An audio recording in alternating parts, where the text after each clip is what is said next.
ശബരിമല സ്വർണ്ണക്കൊള്ളയുമായി ബന്ധപ്പെട്ട കേസിൽ റിമാൻഡ് ചെയ്ത തന്ത്രിയെ തിരുവനന്തപുരം സബ് ജയിലിൽ എത്തിച്ചിട്ടുണ്ട്. ഉമേഷ് ബാലകൃഷ്ണൻ വിവരങ്ങളുമായി ചേർന്നു. ഉമേഷ്, വിശദാംശങ്ങൾ എന്താണ്? ശബരിമല സ്വർണ്ണക്കൊള്ളയുമായി ബന്ധപ്പെട്ട് ഇന്നാണ് തന്ത്രി രാജീവ് ഖണ്ഡരെ ഇപ്പോൾ SIT അറസ്റ്റ് ചെയ്ത് പിന്നീട് കോടതിയിൽ ഹാജരാക്കി റിമാൻഡ് ചെയ്തിരിക്കുന്നത്.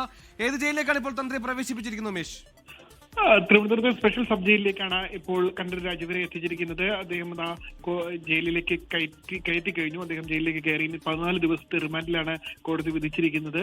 14 ദിവസം ഈ ജയിലിൽ കണ്ഠര രാജീവർ കഴിയേണ്ടി വരും. എന്തായാലും കോടതിയിൽ നിന്ന് റിമാൻഡ് വിധിച്ച ശേഷം ആശുപത്രിയിൽ എത്തിച്ച് വൈദ്യപരിശോധനയ്ക്ക് കൂടി ശേഷമാണ് ഇപ്പോൾ ജയിലിലേക്ക് എത്തിച്ചിരിക്കുന്നത്. ഇനി 14 ദിവസവും റിമാൻഡിലാണ്. ഇവിടെ തന്നെയാണ് മറ്റു പ്രതികളും റിമാൻഡിൽ കഴിയുന്നത്.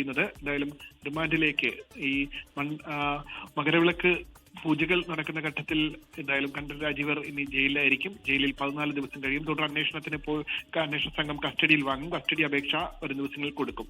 ശ്രീജിത്ത, എന്തായാലും കണ്ഠര രാജീവർ കേസിലെ 11ാമത്തെ അറസ്റ്റാണ്. ശബരിമല സ്വർണ്ണക്കൊള്ളയുമായി ബന്ധപ്പെട്ട് അറസ്റ്റ് ചെയ്ത് റിമാൻഡ് ചെയ്ത കണ്ഠര രാജീവർ ഇപ്പോൾ പൂജപ്പുര സ്പെഷ്യൽ ജയിലിൽ റിമാൻഡ് ചെയ്തിരിക്കുന്നത് ഏറ്റവും പുതിയ വാർത്തയാണ് വരുന്നത്. ഈ കേസുമായി ബന്ധപ്പെട്ട് ഒരുപാട് നിർണായകമായ കണ്ടെത്തലുകളാണ് കണ്ഠര രാജീവരെതിരെ ഇപ്പോൾ SIT അടക്കം പറയുന്നത്. ഇതനുസരിച്ച് ഇന്നാണ് കണ്ഠര രാജീവരെ ചോദ്യം ചെയ്യാൻ വിളിപ്പിച്ചു വരുത്തിയത്. ചോദ്യം ചെയ്യലിന് ശേഷം അറസ്റ്റ് രേഖപ്പെടുത്തി റിമാൻഡ് ചെയ്തിരിക്കുന്നു. ഇപ്പോൾ ഒടുക്കം ജയിലിലെത്തിച്ചിരിക്കുന്നു. പൂജപ്പുര സ്പെഷ്യൽ ജയിലിലാണ് തന്ത്രിയെ പ്രവേശിപ്പിച്ചിരിക്കുന്നത്. ലോകത്തെവിടെയായാലും ഏത് സമയത്തും 24 വാർത്തകളും റിയാലിറ്റി പാക്കേജുകളും എക്സ്പ്ലെയിനറുകളും വിശദമായി കാണാൻ ഞങ്ങളുടെ YouTube ചാനൽ നിങ്ങൾക്ക് സബ്സ്ക്രൈബ് ചെയ്യാം.